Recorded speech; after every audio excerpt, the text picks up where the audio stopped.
사랑하는 성도 여러분, 우리는 예수님을 믿는다라고 고백하지만 여전히 우리는 세상의 기대와 성공 앞에서 흔들리며 신앙과 욕망 사이에 서 있을 때가 있습니다.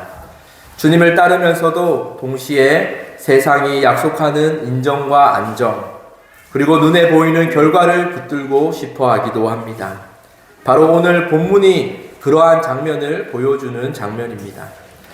오병이어 기적 이후 무리들은 예수님을 왕으로 세우려고 했습니다. 제자들 역시 그 기대에서 완전히 자유롭지 못했을 것입니다. 이때에 예수님께서는 제자들에게 어떻게 행하셨는지 오늘 본문은 그것을 알려줍니다. 먼저 45절 말씀입니다.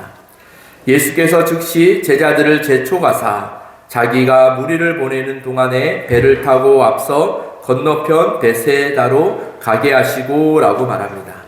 여기서 주목할 표현은 즉시 제자들을 제초가사라는 말입니다. 제초가다라는 말은 단순한 권유가 아닙니다. 억지로 떠나게 하다, 강권하다라는 이런 뜻을 담고 있습니다.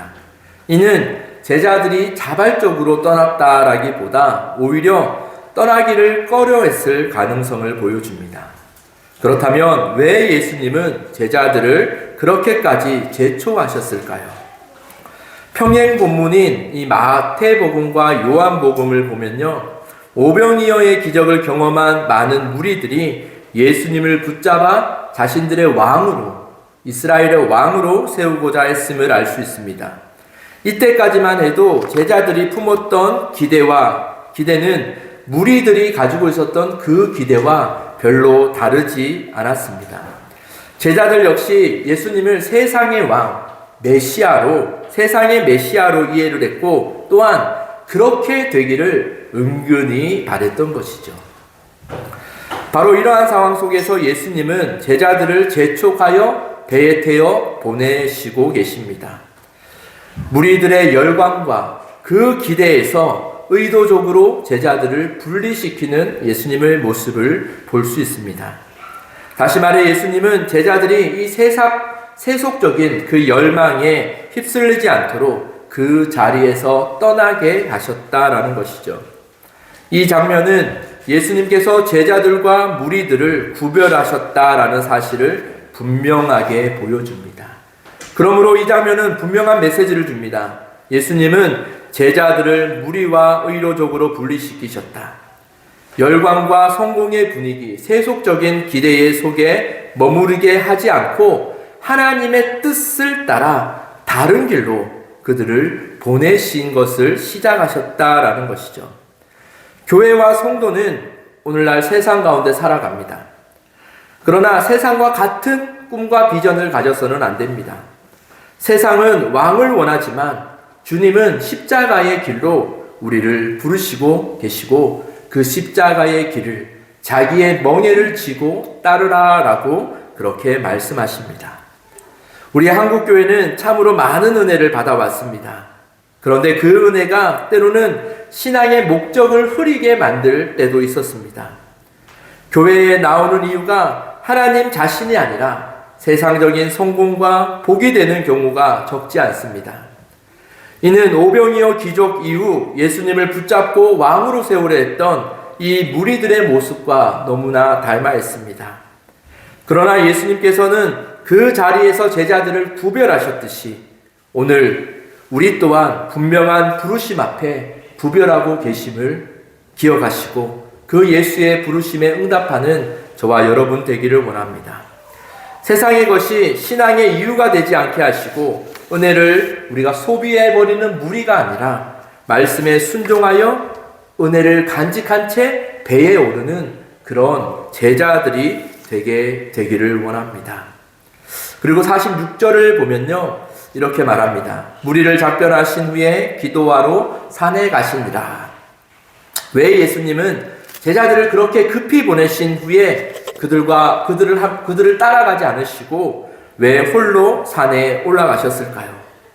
저는 여기서 어떤 특별한 상황적 이유가 있었다라고 생각하지는 않습니다. 오히려 이것은 예수님께서 늘 보여주셨던 반복적이고 일상적이셨던 모습이기 때문입니다. 성경이 증언하는 예수님의 사역은 기도로 시작되었고 또한 기도로 결정되었으며 기도로 완성되었습니다. 예수님은 한가할 때만, 시간이 있을 때 기도하지 않으셨습니다. 예수님은 사람이 몰려들 때에, 그렇게 바쁠 때에도, 또한 중요한 선택의 순간에도, 또한 십자가의 고난을 앞둔 자리에서도 항상 아버지 앞에 기도하며 그 기도로 나아갔습니다. 그러므로 기도는 예수님의 사역을 돕는 보조적인 수단이 아니라, 기도는 준비하는 이런 단계가 아니라 예수님 사역의 중심이고 핵심이었음을 오늘 본문을 통해 우리는 생각해 볼 수 있습니다. 그렇다면 우리는 기도를 어떻게 생각하고 있습니까? 우리는 종종 기도할 제목을 해결하는 시간으로, 어떠한 문제를 해결하는 도구로 우리는 기도를 생각할 때가 있습니다. 그러나 예수께서 보여주신 기도의 모습은 바로 하나님 앞에 머무는 삶 그 자체였습니다. 기도의 본질은 하나님과의 교제이며 하나님 앞에 나아감입니다. 무엇을 구하기 전에 하나님 앞에 머무는 것이 기도의 시작이고 기도의 전부이기도 합니다. 어떤 말을 많이 하지 않아도 괜찮고, 우리가 때로는 침묵 가운데 주님을 바라보는 것 또한 우리는 기도입니다.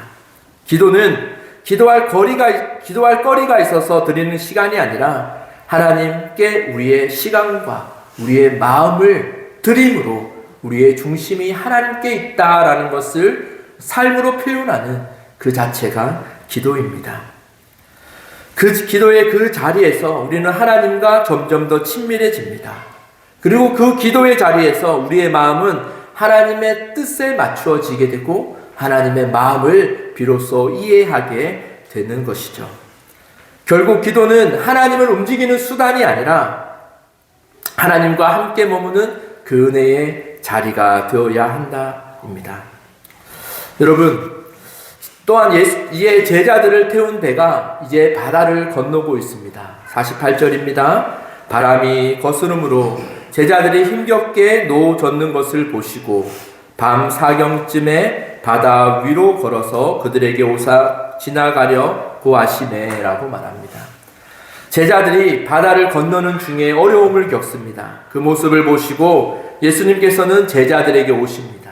분명 그렇게 말합니다. 예수님은 그 힘겹게 노젓는 것을 보시고 오셨다라고 말합니다. 여러분, 그때 상황을 보면 제자들은 바다 한가운데 있었고 예수님은 홀로 무태 계셨다라고 말하죠. 공간적으로 떨어져 있었다라는 것을 보여줍니다. 그렇다면 어떻게 예수님께서는 제자들이 바다 가운데서 힘겹게 노젓고 있는 것을 보실 수 있었을까요? 이것은 단순히 시력이 좋아서 보셨다라는 말이 아닙니다. 성경은 예수님께서 기도 자리에 계셨다라고 분명 증언합니다. 예수님은 산에 올라 아버지 앞에 머물러 계셨고 그 기도의 자리에서 예수님은 제자들을 보신 것이죠. 이 본문은 단순히 과거에 있었던 한 사건을 기록하는 것이 아닙니다. 이 장면은 지금 예수님의 사역을 우리로 떠올리게끔 만들어줍니다. 지금 예수님은 어디에 계십니까? 지금 예수님은 하나님의 보좌 우편에 계십니다. 그리고 그곳에서 무엇을 하고 계십니까? 우리를 위하여 중보하고 계신다라고 성경은 말합니다. 예수님께서 지금의 기도의 자리에서 우리의 형편을 보시고 우리의 연약함을 헤아리시며 또한 우리의 탄식과 우리의 눈물과 우리의 찬양과 우리의 예배와 우리의 기쁨을 모두 보고 놓치지 않고 계신다라는 것이죠. 그리고 오늘 본문에서 그러하셨듯이 주님은 가만히 그렇게 바라보고 계신 분이 아니라 하나님이 정한 때에 우리에게 필요한 때에 물 위를 걸어 우리에게로 찾아오시는 분이십니다. 우리가 보기에는 지금 주님이 때로는 멀리 있는 것처럼 느껴질 때라도 주님은 이미 우리를 보고 계시고 또한 이미 알고 계시고 이미 우리를 향하여 오고 계신 분이심을 우리는 잊지 말고 기억해야 합니다. 예수님께서는 바다 위로 걸어오셨습니다. 그렇다면 성경이 말하는 이 장면은 무엇일까? 바다는요, 종종 세상을 상징합니다. 바다는 혼란과 두려움, 그 위기를 상징하는 표현으로 많이 쓰입니다. 당시 제자들의 눈에는 이 바다에서 만난 문제, 그 파도와 그 어려움만이 제자들 눈에 보였을 것입니다. 그러나 그 가운데 예수님께서 그 바다 위를 걸어오시는 모습이 제자들의 눈에 보이게 되었죠. 이는 예수님께서는 이 세상의 모든 문제와 혼란과 그 어려움 위에 계신 분임을 우리에게 보여줍니다. 바다는 제자들을 삼키려 했지만 바다는 예수님을 삼키지는 못했습니다. 이 모습을 본 제자들은 놀랐다라고 성경을 말하죠. 왜 놀랐냐면 유령인 줄 알았다라고 말합니다. 사람들이 바다 위를 걷는다라는 것은 그들의 상식과 그들의 경험으로는 도저히 이해할 수 없는 일이었기에 그들은 그 위를 걸어오는 누군가를 보고 유령인 줄 알고 놀랐다라고 말하죠. 그때 주님께서는 내니 안심하라, 두려워하지 말라라고 말씀하십니다. 예수님의 이런 일들은 한 번의 기적으로 끝나지 않습니다. 우리가 복음서를 보면 이런 기적들이 아주 반복적으로 계속 나타나고 있음을 보여주죠. 이 반복적인 예수님의 나타내심을 통하여 주님께서 말씀하시는 것은 지금 다스리시고 병을 고치시고 죽음 앞에서도 생명을 선포하시는 그 분이 누구인지 우리에게 알라라고 말씀해 주는 것 같습니다. 우리는 하나님의 은혜를 경험하고서도 그 예수님을 잊어버릴 때가 너무나 많습니다. 그렇게 주님께서는 자신의 삶의 반복적인 표적과 기적과 이적들을 통하여 우리에게 지속적으로 너희는 내가 누구인지 기억하라 라는 것을 우리에게 당부해주는 그런 모순처럼 느껴집니다. 예수님은 우리의 상식을 넘어서는 초월적인 분이십니다. 능치 못함이 없는 전능하신 분이십니다. 그리고 이 사건을 통해 다시 한번 예수님은 분명하게 선언하십니다. 자신은 세상 가운데서 세상에 흔들리는 분이 아니라 세상 위에서 세상을 붙들고 계신 바로 하나님이심을 우리에게 선언하고 있는 말씀이기도 합니다. 여러분, 오늘 말씀이 비록 짧은 본문이지만 우리의 인생을 깊이 보여주는 것 같습니다. 우리는 이 세상 가운데 살아가며 본능적으로 세상의 풍조를 따르고 세상의 익숙함에 속아 세상에 순응하려 하는 그런 존재들입니다.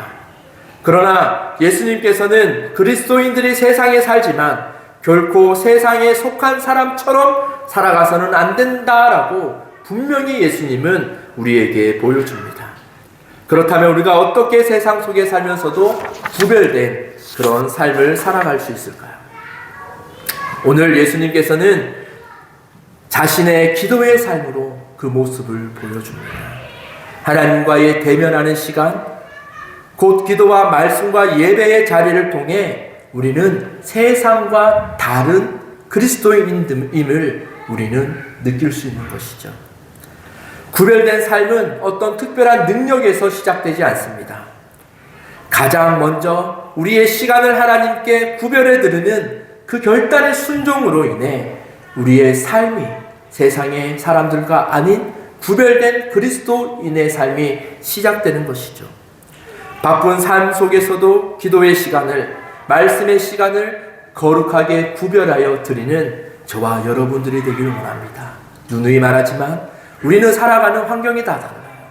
누군가에는 시간이 많고 누군가는 너무나 바쁜 일상을 살아갈 때도 있습니다. 그렇기에 우리는 하나님 앞에 구별하는 그 시간이 물리적으로 얼만큼 드려야 되고 얼만큼 해야 되는지는 우리는 각자에게 주시는 그 분량이 다르다라고 생각을 합니다. 그러나 중요한 것은 내 삶 가운데 하나님 앞에 거룩하게 구별하여 드리고자 하는 그 마음과 동시에 그 삶의 순종의 모습이 우리 삶에 있어야 한다라는 거죠. 그 구별되려고 하는 그 마음을 하나님께서 받으시고 그 거룩함의 능력이 우리의 삶에 우리의 신앙에 영향을 미칠 것이기 때문입니다. 오늘 본문은 동시에 우리의 연약함도 솔직하게 보여주는 것 같습니다.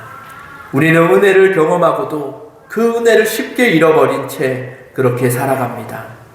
은혜를 경험하고도 여전히 내가 원하는 것을 붙들고 세상을 두려워하며 그렇게 살아가고 있습니다.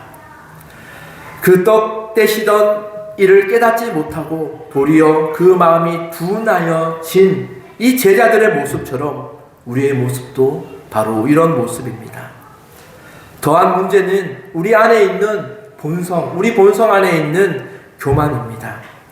그럼에도 불구하고 우리는 스스로 우리의 신앙을 바라보고 우리는 괜찮다, 우리는 꽤 믿음이 있는 사람이다 라고 여기며 살아가는 그 겸손을 가장한 그 교만이 결국 우리가 하나님 앞에 거룩하고 겸손하고 하나님 앞에 그런 자로 서지 못하도록 막는 문제이죠. 주님이 얼마나 필요한 존재인지를 우리는 잊어버리며 살아갑니다. 주님이 나의 전부다 고백하지만 실상 내 중심은 주님을 나의 필요로 여기는, 필요의 한 부분으로 여기는 그런 신앙의 정체 속에 우리는 살아갑니다. 여러분, 우리의 연약함을 고백하십시오. 그리고 주님이 나의 전부이시기에 주님, 내 삶에 주님의 그 거룩의 능력으로 나를 덮으셔야 하기에 내 시간, 나의 작은 헌신을 통하여 하나님께 거룩한 시간을 구별하여 드리겠다라는 그 결단의 자리 위에 서야 합니다. 여러분, 오늘 말씀은 우리를 다시 고백하게 합니다. 우리는 우리가 강해서가 주님이 필요한 것이 아니라 우리의 연약함 때문에 주님이 필요합니다. 그래서 오늘도 내일도 우리의 믿음은 기도 가운데 주님께 나아가는 것으로 시작되어야 합니다. 주님 앞에 머무는 삶, 그분의 음성을 듣는 삶, 그분 없이는 살 수 없다라는 것을 인정하는 삶, 그 삶이 세상 속에서 나를 구별케 하는 참된 그리스도인의 삶입니다. 이런 순종의 결단으로 여러분들의 삶 가운데 하루에 10분이라도 하나님 앞에 온전히 기도하고 온전히 말씀으로 나아가는 거룩한 구별된 삶을 결단하고 순종해보는 저와 여러분들이 되기를 원합니다. 그렇게 우리가 서로를 위해 한 주간 그 거룩한 시간이 결단되도록 서로를 위해 중보하고 기도하며 함께 승리를 경험하는 한 주간 되기를 소망합니다. 기도하겠습니다. 하나님 아버지,